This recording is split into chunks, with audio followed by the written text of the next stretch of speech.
Here's a piece of me to chew on. Hi everyone.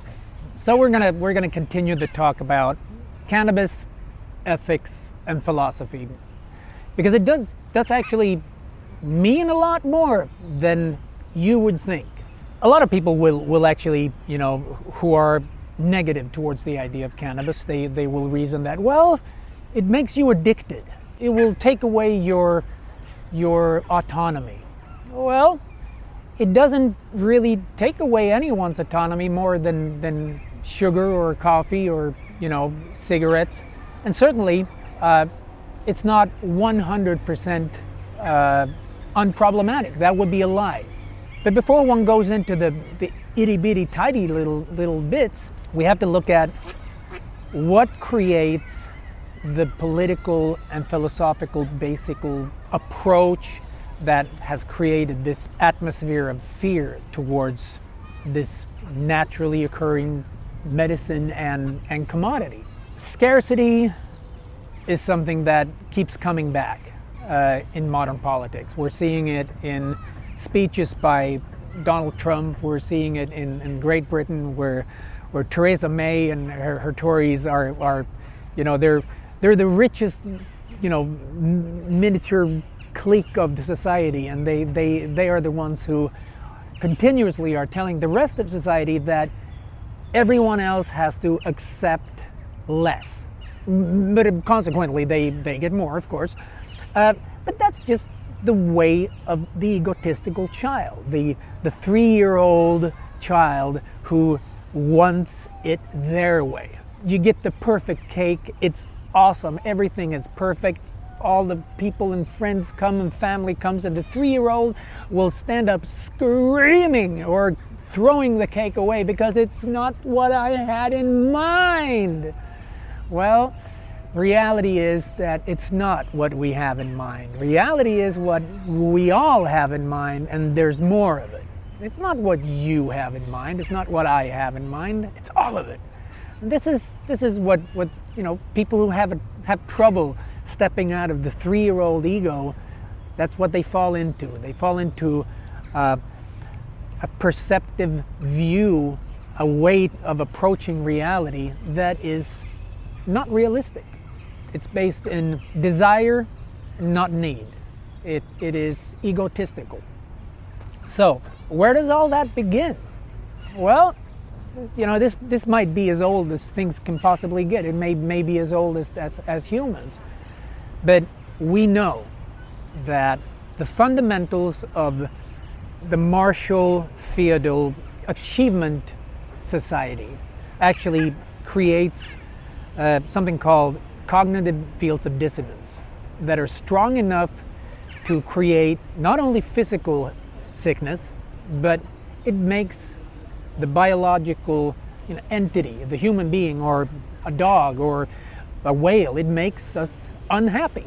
It makes us depressed. But it's also a way to control. And the way that society up until this point has built has been through expansive rulership, through usurping, through theft. Now today we're moving into a society that is global. We can't deny this anymore. We can't pretend that, well, we want our country to be our country and we want our limits to be our limits, because that's not how reality works. We're caught together on a planet. It's beautiful. I mean, it is amazing. It's wonderful. It has all expressions of physical conditions that we can actually imagine. They're here. We can go there and we can experience this. We can go to extreme depths and extreme pressures and extreme temperatures, and we can go to the most kind climates and the very, very friendly environments. They're all here, all of them. They're all that you could possibly imagine are here, functional on this globe. Now, take that little globe thing where we're talking about the little experiment where you have the ball where you can make it bigger and smaller. Now, in this, place your experiences. Expand the bubble slowly. Remind yourself to bring it with you. Why? Because that's how you learn. Today we've come to a point in history where we have to be honest and accept reality. And reality is that the old paradigm, the old idea of supremacy and expansion and evolution through usurping, it's dysfunctional, because that construct is built from a flat earth perspective. Reality is spherical. It's not flat and pyramidal. Reality is not three-dimensional. Reality is manyfold, possibly 11-dimensional or even more, but it is not three-dimensional. Now this is something that we have to over and over remind ourselves today. We have to bring this into our minds and remind each other and ourselves over and over and over and over again. Reality is not three-dimensional. Now what does this mean? Well, it means that in a three-dimensional world, if I can take something from you and I can keep it, if you can't take that from me, I win. It's not that simple. In reality, if I take something from you and you can't take something that I took from you back, that will have consequences. That will affect your emotions. That will affect your actions. That will affect your approach. And that in its turn will affect the approach and the attitude and the emotions of other people. And eventually, you will have consequences that are far beyond anything that I could do you harm by simply taking that thing back. So three-dimensional thinking is come to a point where it stops evolution. It's in the way. It creates, like Mr. Trump says, it creates walls. It tries to build walls on a thing that is round. Now that's just stupid. That's just crazy. That's just, again, the thinking of the 3-year-old not being able to lift its own conceptual understanding. So what are we going to do about that? How do we transcend these three-dimensionalists? How do we, reach another level? Well, we have to let go of some things. We have to let go of the idea of controlling others, and we have to start looking at the idea that is controlling ourselves, in learning how to balance oneself within oneself. And this brings us back to cannabis again, which is one of the main subjects with this whole pod. What does cannabis have to do with this? Well, cannabis does a great deal of this for us. It helps us to do these things. How can it do that? It actually does on a hormonal, most fundamental molecular level of our beings. This is what cannabis does medicinally. It balances the endocrine system of the human being and other mammals as well.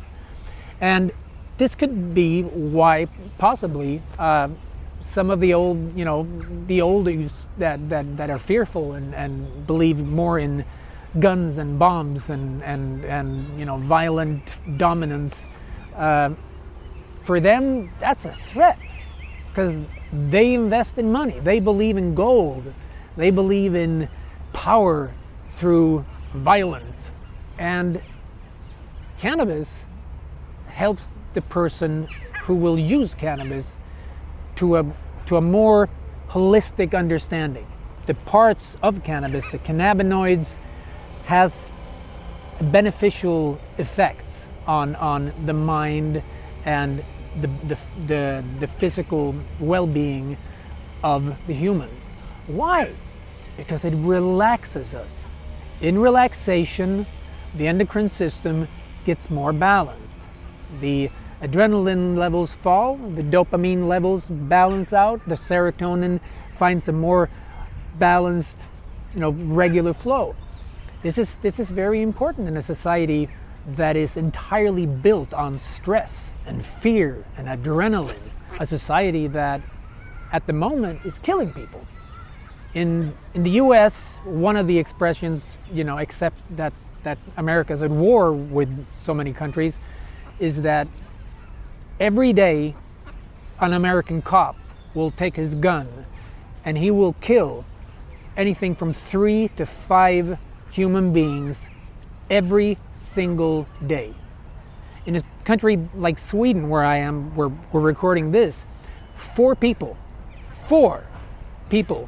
commit suicide every single day as a direct result of depression. Now, what does depression have to do with cops killing civil citizens? Very simple. Depression causes overreactions. Depression causes emotional pain. Emotional pain causes drama. Drama takes expression in forms of externalized or internalized violence. It can be manipulation in one way or the other, but it is always the result of trying to relieve oneself from the tension, the pain of destruction. This is important. This is really, really important.